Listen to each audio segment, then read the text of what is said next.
a lot of different rooms, and then you get to the room of the Sistine Chapel. And Naya's about at the end of her time being able to focus. She's whining, she's ready to get out of there. Yeah. And I was able to grab her attention. I said, hey baby, look up. Oh, wow, that's awesome. We are in the Sistine Chapel. Beautiful. Just look up right now. And she's young, so I was like, do you see any cats? Do you see any dogs? I'm trying to get her just to look around and then we just were able to have a moment right then. And even though she doesn't understand it right now, it was a moment more for me, but it was just awesome to have that experience with my family. So that was Rome. Now, favorites.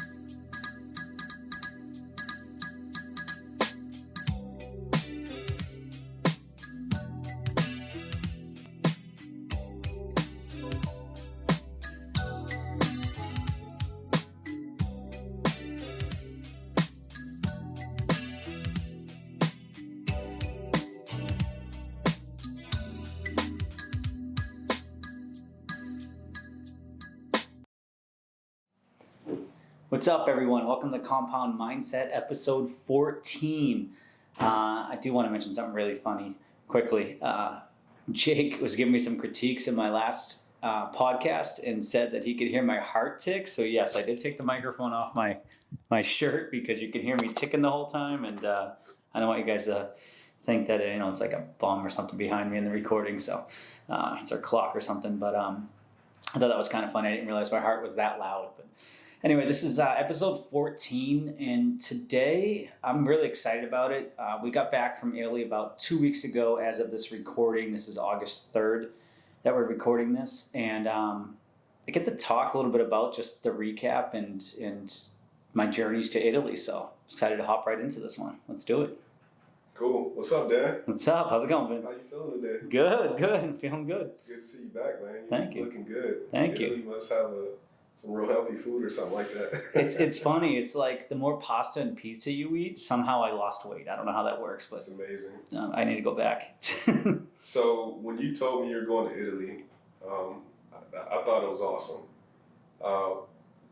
What I didn't know and what I want to know personally is like what motivated you to take a trip to Italy. And it seemed like a long trip too. Like it seemed like you were gone for a while. How long were you gone? It was 9 total weeks. Wow. 9 weeks, so just over 2 months, yeah. Oh, that's awesome. Yeah, it was a surreal experience, I'll tell you that, yeah. Yeah, what inspired you to go? Jeez, my Italian roots, my mom will tell you. My grandma and her family and everything being from Italy, they're actually from like the Naples area. Never really saw any connections with the old family name, but when I was over in Naples, but just being an Italian kid growing up, and it just always wanted to go to Europe. Italy just kind of stood out just because I've never been there, but I just knew it had so many different spots and locations from, Sicily to Amalfi Coast, to Cinque Terre, to areas that I never even knew of until we had a travel agent help kind of like show us the ropes on where to go.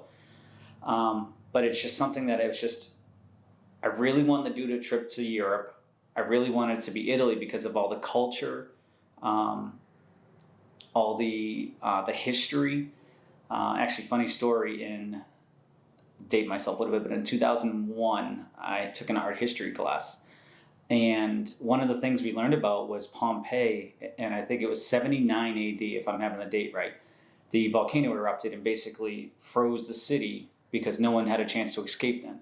And it's right near like Naples and Amalfi Coast. Pompeii's tucked right in there. And so I've always wanted to go see Pompeii and check out the ruins, and that's like the first thing we did. Mm-hmm. But that's one thing that really got me stuck on Italy, the heritage, and then just being one of the focal points of Europe that a lot of people love to travel to. So I was like, hell yeah, let's do Europe. Let's do Italy, yeah. That's awesome. My grandfather, he's actually from Jamaica, and I went to Jamaica a couple years ago, and it was the first time going, but it was really surreal. It almost felt like I was at home. It was like my roots almost knew that's where I was supposed to be.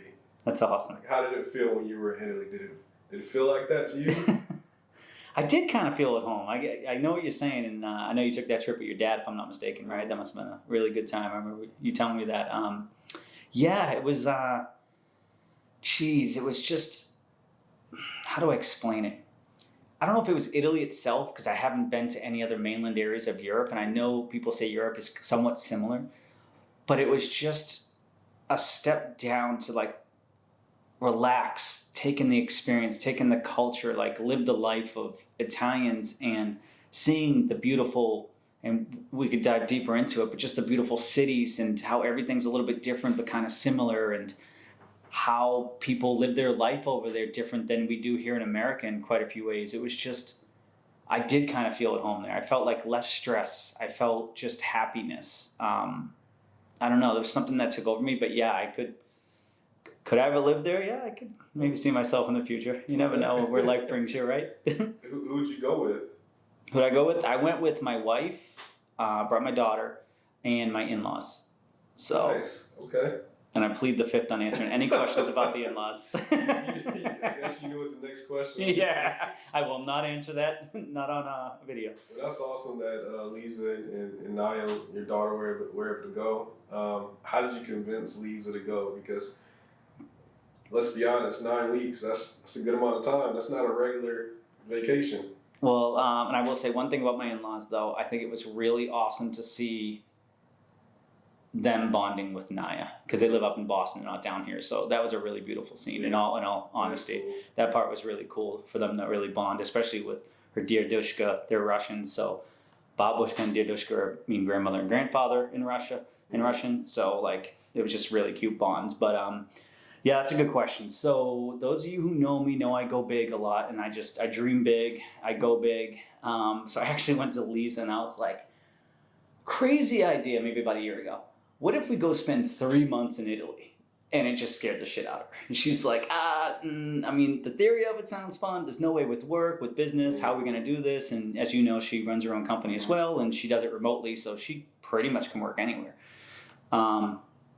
Yeah, she was just like, so basically we came down to a compromise of 2 months. It took a little bit of going back and forth, but she did finally give in and say, hell, life's short, let's go for it. Let's do 2 months. That's cool. Yeah, it reminds me of that phrase that I've been hearing. It's called try life on. Okay. It's like a theory of, hey, life is, some people say life is long, some people say life is short, but you got to explore. You don't know what you know, or you don't know what you like until you go do it. Mm-hmm. So it can sound frightening or maybe a little intimidating, but it might not be as bad. I like that. Try life on. That's a really good slogan. That's exactly what we were trying to do here. Are we ever going to do another 2-month trip type of deal? I don't know. That's a long time, and honestly, there were pros and cons to it. But why not do it once? Mm-hmm. And it was just kind of cool just to try it. Yeah, try it on. I like that. How did you and Lisa, you both entrepreneurs, how are y'all able to keep operations going? Like, were you worried about, hey, I'm leaving my business essentially for 2 months? How's it going to do without me? Like, what was that thought process like, and how did it end up?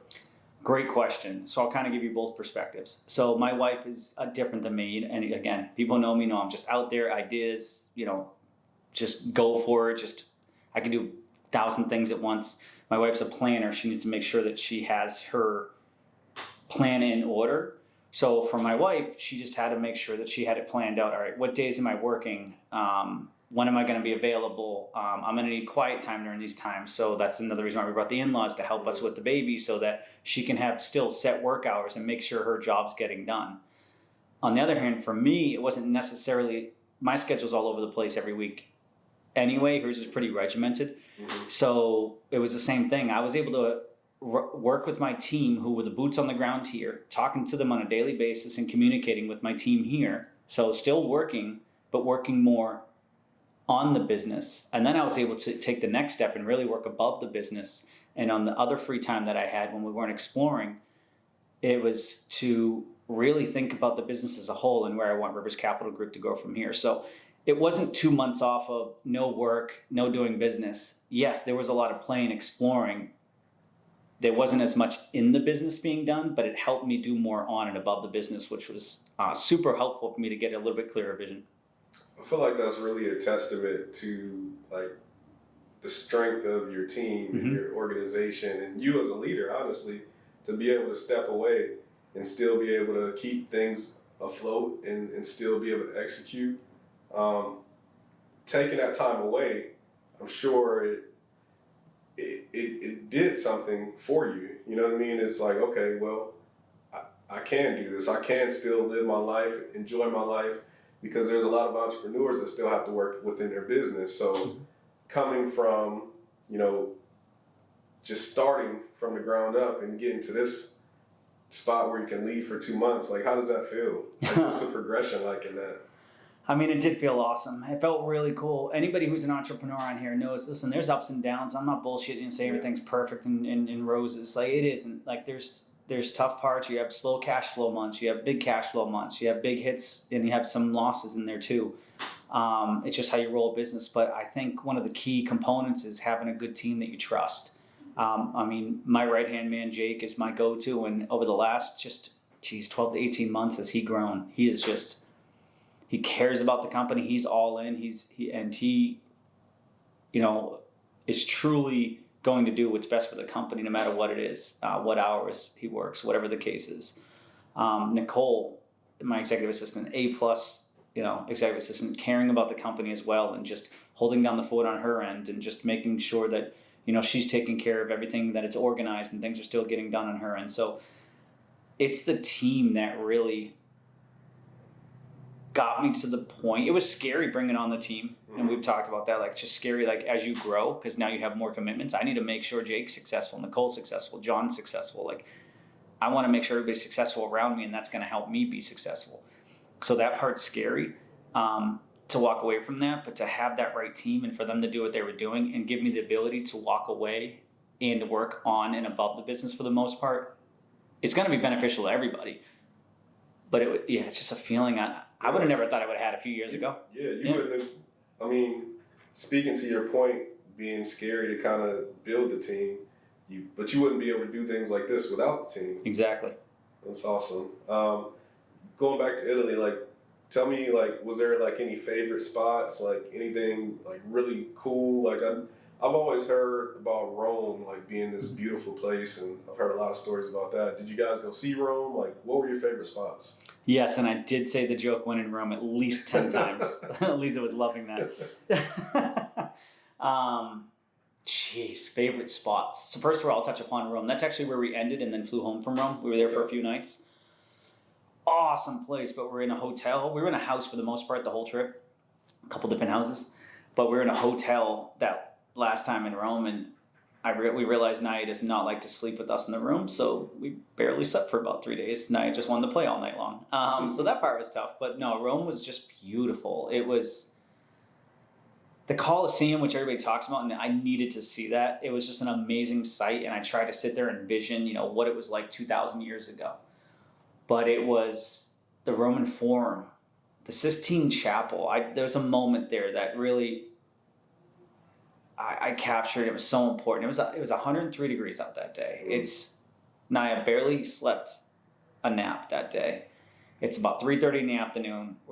We walked to the Sistine Chapel. It's about a 30-minute walk from our place. We're waiting outside again, it's 103 and sunny, and Naya's just absolutely being a trooper.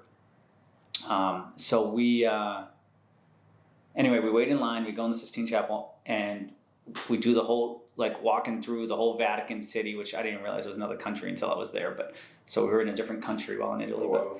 So Vatican City, we walk through the whole thing, and we get to the Sistine Chapel because it's pretty deep in. You're doing all these, you know, tours, seeing all these different artwork and you know, artwork on the walls, artwork on the ceiling, just a lot of different rooms. And then you get to the room of the Sistine Chapel, and Naya's about at the end of her time being able to focus. You know, she's whining, she's ready to get out of there. Yeah. And I was able to grab her attention. I said, hey baby, look up. Oh, wow, that's awesome. We are in the Sistine Chapel. Beautiful. Just look up right now. And she's young, so I was like, do you see any cats? Do you see any dogs? I'm trying to get her just to look around, and then we just were able to have a moment right then. And even though she doesn't understand it right now, it was a moment more for me, but it was just awesome to have that experience with my family. So that was Rome. Now, favorite spots, I do want to go quickly on a few different. Yeah, go ahead. So when we were planning this, we wanted to do like Amalfi Coast, Cinque Terre, you know what everybody wants to do. And we talked to a travel agent. We say we're doing a couple months over there, and it gets really expensive to stay in Amalfi for a month or Cinque Terre for a month. So she had recommended this area called Puglia, Puglia, and it's basically the heel of the boot, that southeastern part of Italy. And my God, she could not have recommended a better area. I do not know how this has not blown up all over for places for people to go. So we stayed in a house on an olive vineyard with a pool. It was beautiful, about a mile and a half out from a town called Ostuni. And a lot of them were it was a lot of Greek influence, a lot of white limestone buildings. It also had to do with back in like the 14th century, I think, the Black Plague, or 15th century, whatever it is. Don't quote my history, but the white limestone, I guess, helped fight against the disease for some reason. So that's why they painted a lot of the stone white. We would do a day trip every day. So we'd go out of there and we went to this really cute town called Loco Rotondo with these, every town had just different characters. It's really hard to explain. Alberobello with these things called trullis. They're stone like hat shaped like roofs, all stone, and they're called trullis with white limestone buildings. And then like not to drink. Sorry, what's up? Not to drink. Not the drink. No, not the drink truly. But Matera, I think this was over. I think it was like, if I'm not mistaken, it was built in BC or right around zero or whatever the case is, and it's a town built into the mountains just outside of Puglia.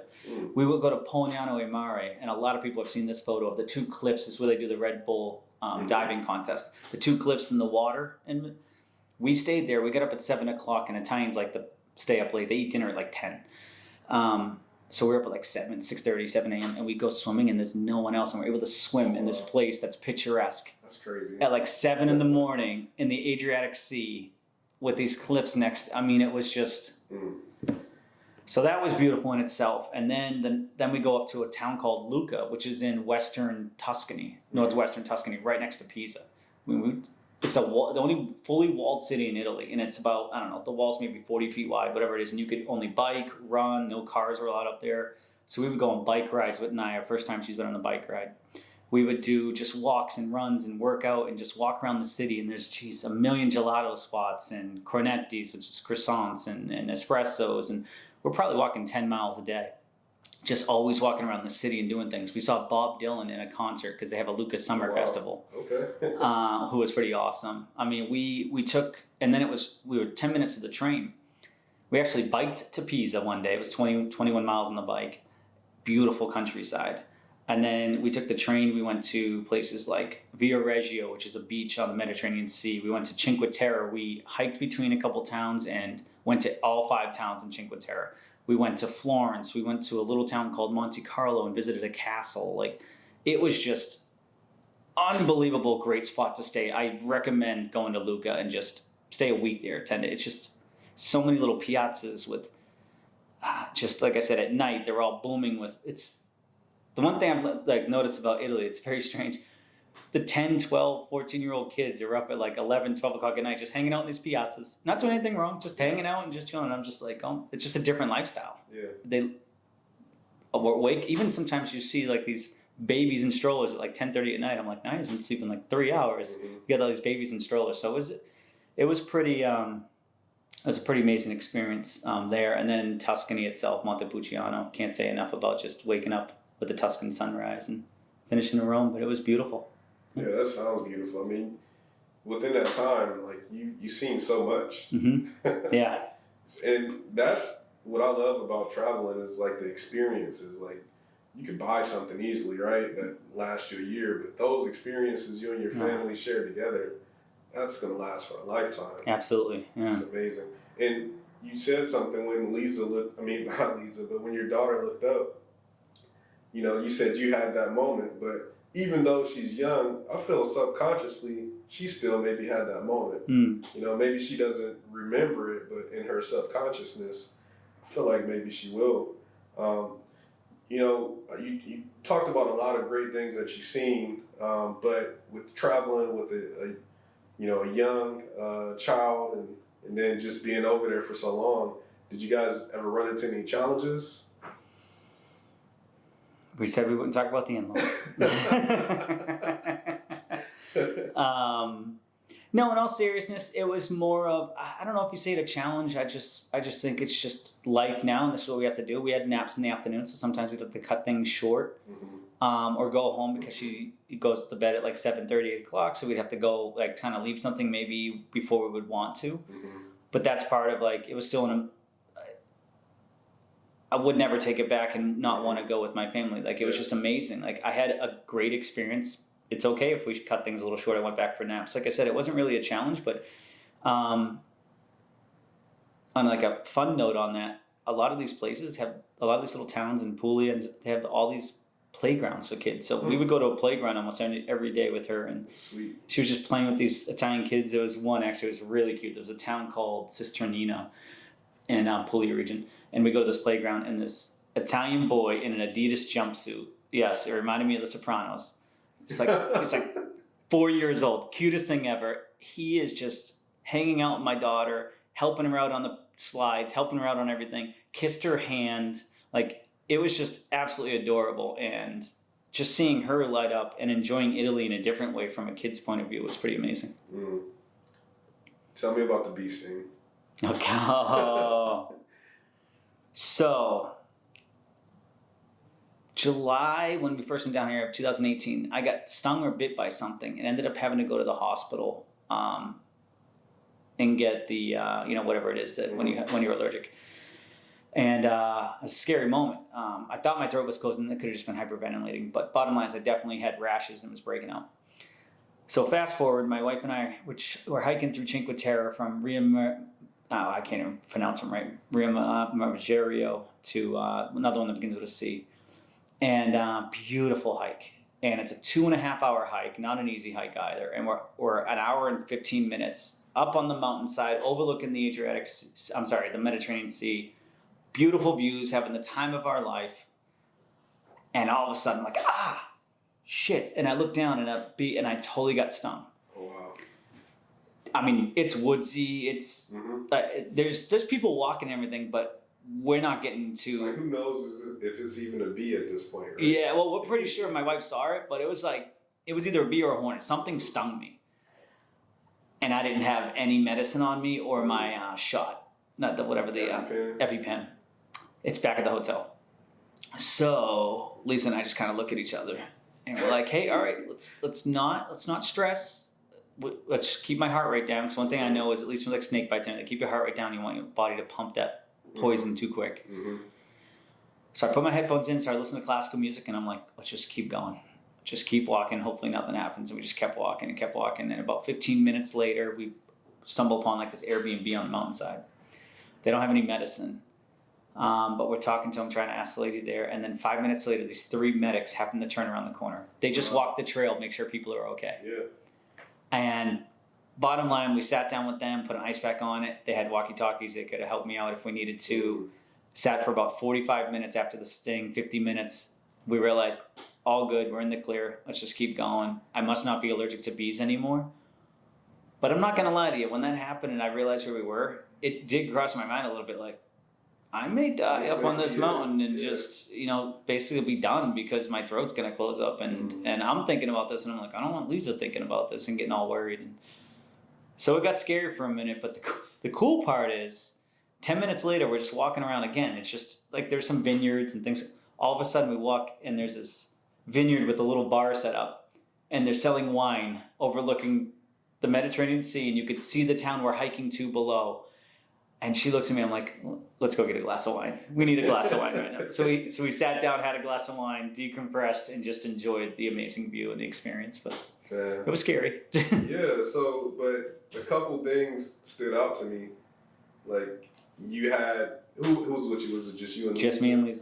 Yeah, but you could have freaked out, right? And if you would have freaked out, then maybe she would have freaked out, and who knows, maybe something would have happened. But I think the fact that you were able to kind of just calm your nerves and just, try to keep your composure in the moment, I think that was huge.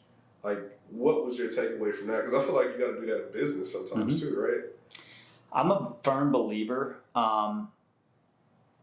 that your mind can control a lot for your body. Yep. And I know it might sound a little weird, but I truly feel like if I can control my mind and get because in my mind I'm kind of talking to my body like, fight this, don't let any thing happen. Let's go, let's go, body. So I just controlled my mind, and I just, again, it's just through understanding that hyperventilating, getting nervous is not going to help anything. Let's just keep focused and move forward and try to get to a place as fast as we can without panicking. It was just composure. Like, what is freaking out gonna do except for, like you said, scare Lisa, make my wife super scared, or scare me, or cause me to hyperventilate, and maybe nothing's happening. I think it is, and I have an anxiety attack. So it's just mind over matter, and it's just years of experience of just trying to do that. From I used to have major anxiety. I've gone to the hospital for anxiety attacks before. So the way I fight anxiety is not through medicine; it's through my mind, and it works for me. I'm not saying it works for everybody, but it works for me. So that's what I try to do whenever I'm in a bad situation, whether a business or this. Yeah. Yeah, that's the strangest secret. Is your mind. What you think is what happens. It's powerful. But it sounds like you had an amazing time. I'm guessing you would do it again. If you were to do it again, what would you change? Like, would you still go for 2 months, or how long would you go next time? We actually talked about this. We said it would be really cool to do 3 to 4 week vacation once a year. Yeah. So not necessarily, I think 2 months, we both agreed that it was amazing and every day was awesome, but it was like too long to be away from, again, we weren't away from our businesses, but just the way we're so hands-on, I just want to be back here and then maybe go again. So we talked about maybe, instead of one big trip, doing 2 or 3 a year, smaller ones, 2 to 4 weeks. But absolutely, especially when you go to Europe, it was a 14-hour flight home in total.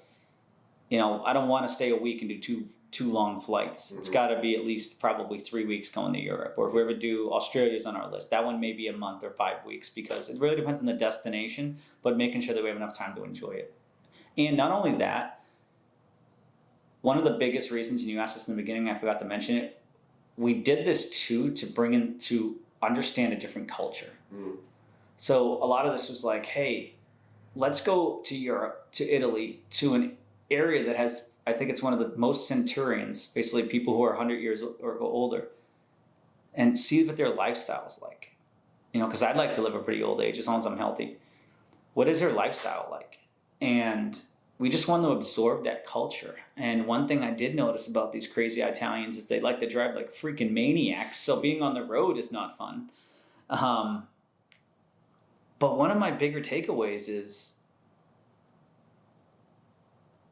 being intentional. And I know we talk about this, but living in Italy just helped me see this even more. Like, there was one story where we were going to a town one morning, and don't even get me started, but for a luxury house, we basically didn't have coffee at the house for like 2 weeks, and it was a fight with the management company. But so we'd have to go out and get a coffee.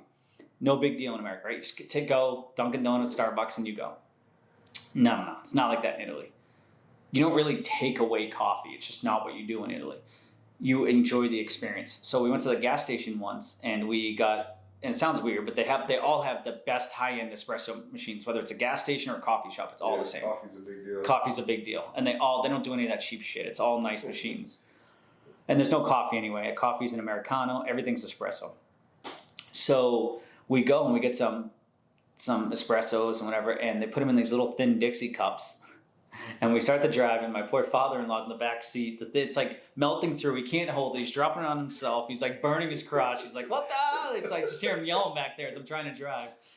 And we realized right then, it's like you don't take things away. You don't do 2 experiences in one. You go, you take 5 to 10 minutes, and you drink your coffee. Wow. You just enjoy that experience, and then you go and you do the next thing. And then when you eat, you enjoy the whole meal, and you talk, and you focus, and you're intentional on that meal. And then you go to work, and you go to, people aren't necessarily working while they're eating. It's like they eat and then they work. And then it's just very intentional. And it just really stuck to me, not only in business, but in life, of just being more intentional. And my wife's really good about this. If I'm spending time with my daughter, she'll say, I'll be on my phone a little bit. She'll look at me and she'll be like, hey, what do you have to do for work? I'll be like, I need a half hour. She'll be like, go do it.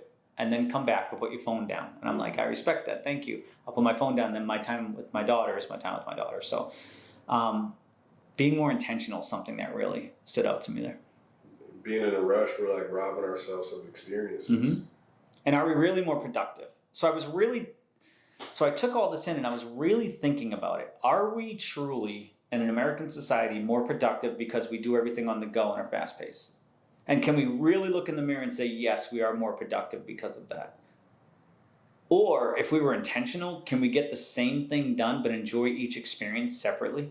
Mm-hmm.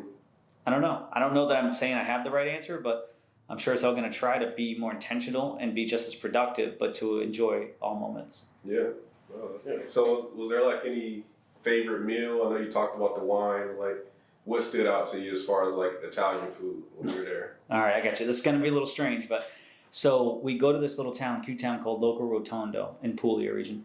My wife and I go out to dinner one night, and we're like, let's just walk around and figure out the place that we feel is the right spot. And we just found this little hole in the wall, like I said, it's got about 15 tables, 2 people work, and an old lady cooking, and another lady that's kind of the server. And we just felt it. We're like, this is it. Let's go in here. It's pretty empty because it's like 8 o'clock at night. And like I said, Italians start dinner at 10. So no one's really, as we're leaving dinner, people are going to dinner. But we ended up getting this seafood pasta dish.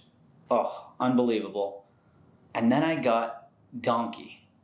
Yes. So when I was ordering it, she could speak English, but she's trying to tell me. I was like, what is this? She goes, donkey. And I was like, but I couldn't understand exactly. I was like, did she just say donkey? And she goes, yeah, hee-haw, hee-haw. And I'm dying laughing. And I'm like, yes, I will get that. I will try that. And it was like a braised short rib and, like a sauce. Not like a thick sauce or anything, but like almost like it's sauces. It was mouth-watering and it was tender and it was like the best meat I've ever had. And it was donkey. And then we had homemade tiramisu, homemade limoncello shots.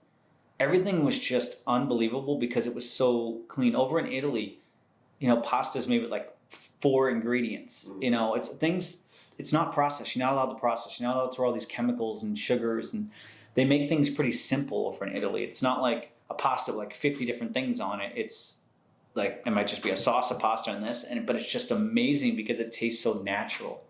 And I think that's why I ended up losing about 15 pounds while you were over there. While I was over there. Wow. I was 189 at the beginning of this year. I'm now 171 this morning. And trust me, I ate croissants. I ate a lot of affogatos. I don't know if you know what that is, but basically it's an espresso with gelato. It's amazing. It's a game changer. A lot of pasta, a lot of pizza. We just walked a lot, and we ate just clean meals. We'd have to go food shopping every 2 days at our house because everything was just fresh. It didn't last super long time, but it was just amazing. So yeah, that was the one thing that really stood out to me, that one meal. I mean, there's a lot of great meals. Yeah. The other one I will tell you, my wife and I took one trip away and we went to Sardinia. It's an island just off the coast of the East Coast. Mm-hmm. I'm sorry, the West Coast of Italy. Mm-hmm. And so we stayed in Sardinia. We had a sailboat cruise the last day. It was awesome, but we did this tour where we got to see this 4,000-year-old castle. It's part of the UNESCO sites. We saw like 6 UNESCO sites while we were over there, by the way. It's so cool.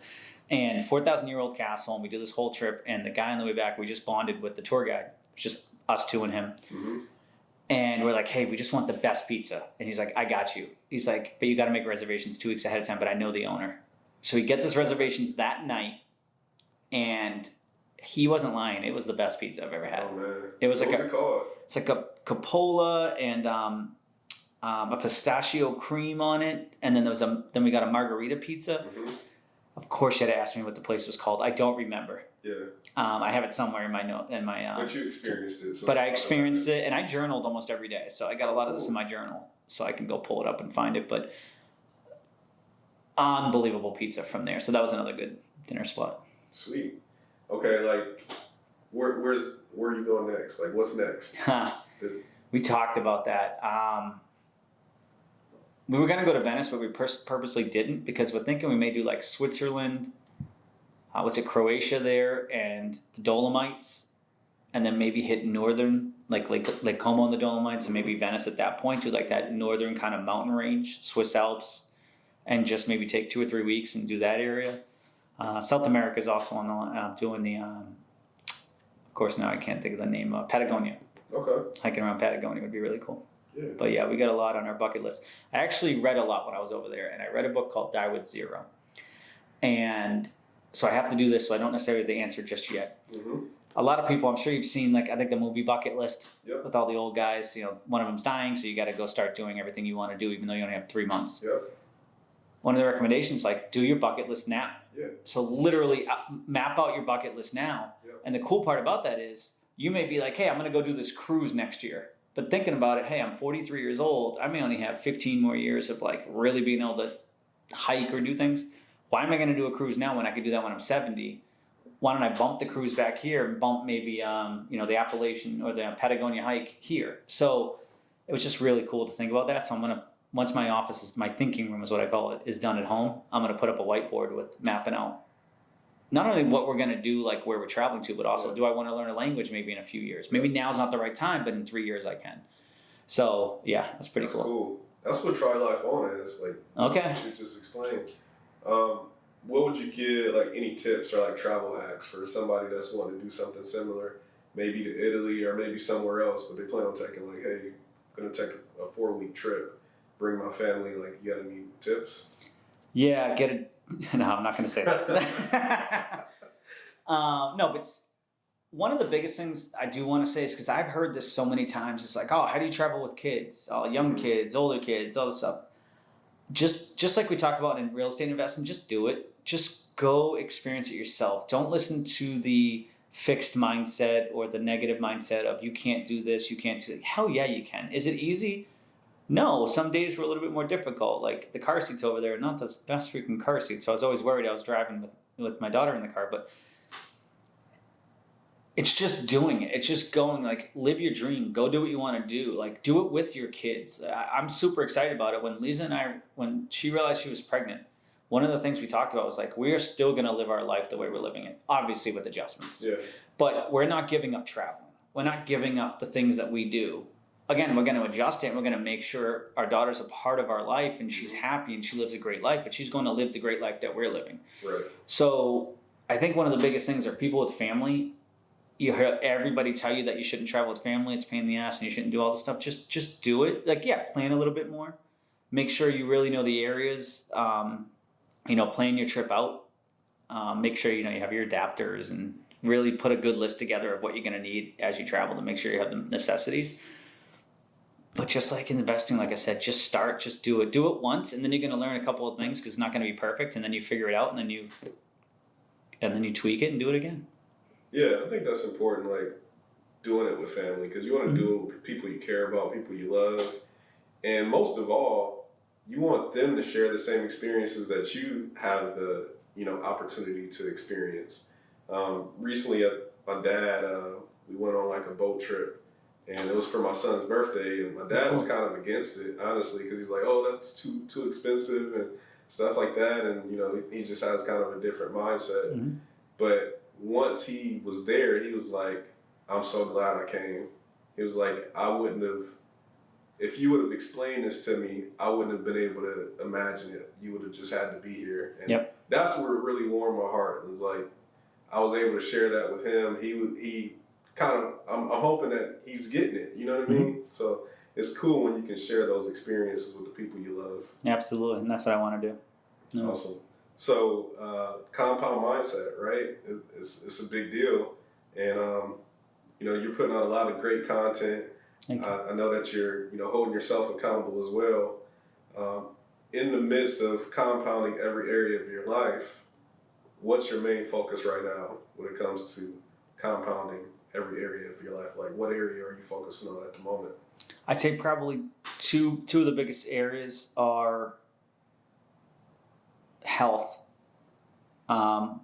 Really focusing on health, my diet, especially fasting and working out. And I just did a triathlon last Sunday. I just signed up for it, just did it. Yeah. That's cool. Didn't really train. It was tough. I got my butt kicked, but that's what I wanted to do. I wanted to get my butt kicked. So I was okay with that. But health is on there. And then also the wealth portion of it. And what I mean by that is just big things going on in my life. I have a few big things going on that we'll be announcing soon to build that wealth. And that includes building my team to make sure they're a part of building that wealth. So those are my two main focuses right now. Sweet. Mm-hmm. Okay, I think it's now time for everybody's favorite part of the show. Oh, we're going to do this round. Okay, let's do it. Compound round. Yeah. Let's go. Putting Dan on the hot seat. Let's go. All right. What's your definition of success?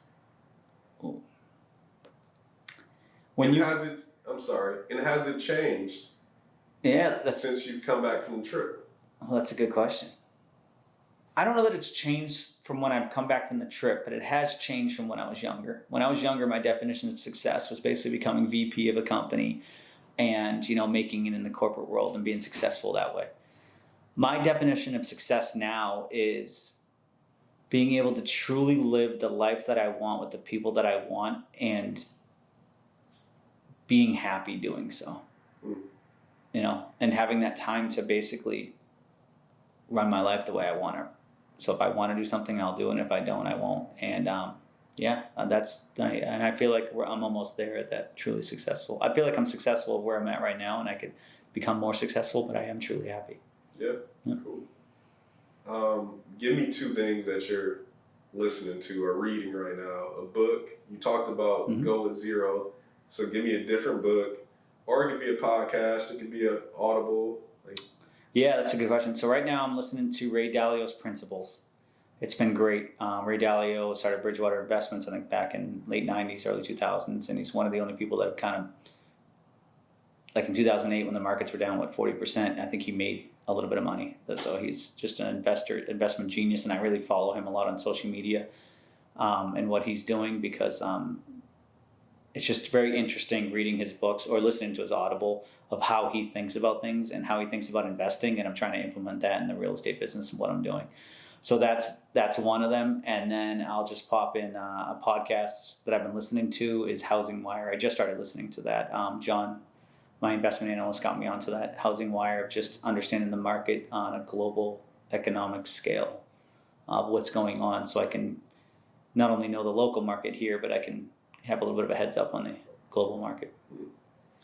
So, we talked a lot about the trip.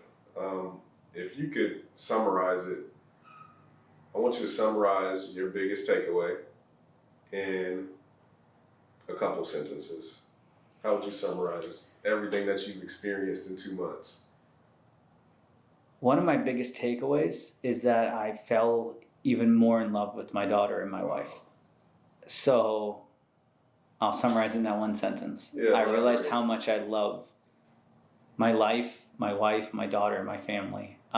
Meaning, I'm not saying everything was perfect. We had our little bits and our arguments and stuff, but just the ability to traveling together and just being on the same page with how we want to raise our daughter just being just absolutely adorable. And just, you can already tell how good a person she is. Like we do, family hugs and just seeing how she understands life and the kind of person she's already becoming at such a young age. And then seeing my wife, just the joy of what we experience and what we're able to do. And just realizing that I really do have an amazing wife to be able to want to do these things with me, take the chance, bet on us, and take action. So just, yeah. Cool, man. Well, I really appreciate your time, Dan. Thank you for sharing with us. I felt like I was almost in Italy. And I'm definitely going to have to check it out. But appreciate everything, man. Yeah. Well, thank you for this. I really appreciate it. And I'll cook you up some donkey steaks. I don't know about that. All right. Peace out.